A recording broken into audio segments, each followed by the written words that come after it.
पहले ये पीटीआई में आए और अब एकदम चेयरमैन देखिए, बन मेरा गए, ये ताल्लुक फैसला कैसे हुआ? मेरे वालिद साहब एमपीए थे, बिल्कुल पीपल्स पार्टी के एमपीए थे, और वो हो गए थे 1970 में, 77 में। भाई जब बाहर गया, बाहर से पढ़ के वापस आया, तो मेरा पीपल्स पार्टी से ताल्लुक रहा था 2003 से 2008 तक। 2008 में मैंने इलेक्शन कंटेस्ट कर लिया था, 410 वोट से मैं हार चुका था। लेकिन जब लायर मूवमेंट आया तो लायर मूवमेंट में और गोल्डन रूल के बाद हमारी डिफरेंसेस हो गए, और तब से मैंने पीपल्स पार्टी से रिज़ाइन कर दिया था बाकायदा, और सब कुछ छोड़ दिया था। उसके बाद मैं प्रोफेशन के साथ था, मैं पीटीआई के साथ सारा अटैच था। आपको याद होगा 2015 में पीटीआई के जितने भी लोकल गवर्नमेंट के मुनहरिफीन अरकान थे, उनके तकरीबन 75 केसेस थे।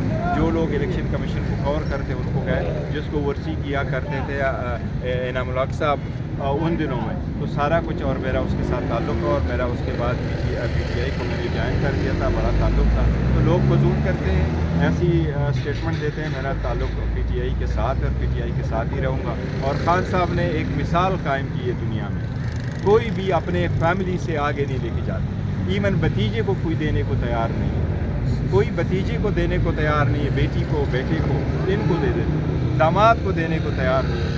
ये सिर्फ खान साहब है जिसने एक वर्कर को दे दिए, और यही है जो लोगों के दिलों में ये बात समा रही है, और यही है पिटिशंस और दरख्वास्तें दी जा रही हैं कि बैलेट पेपर पर बल्ले का निशान नहीं होना चाहिए। अगर आम इंतखाबात में ये निशान नहीं होता तो कैसे इलेक्शन होगा? इंशाअल्लाह ताला बैलेट पेपर भी होगा, बैलेट पेपर पे बल्ले का निशान भी होगा, और हमने तैयारी की हुई है। और मैंने आपको कहा अदलिया पे हमें एतमाद है। इंशाअल्लाह ताला अगर कोई ऐसी कोशिश लास्ट मोमेंट में कर भी दी तो हमें अदलिया से एतमाद है, और अदलिया पे पूरा यकीन है कि वो डेमोक्रेसी को डिरेल नहीं करने देगी, और लोगों के मंशे के खिलाफ ली जाएगी। उम्मीद है इंशाअल्लाह ताला बल्ला भी होगा, वेट भी होगा, और बल्ला हमारा ही होगा इंशाअल्लाह ताला।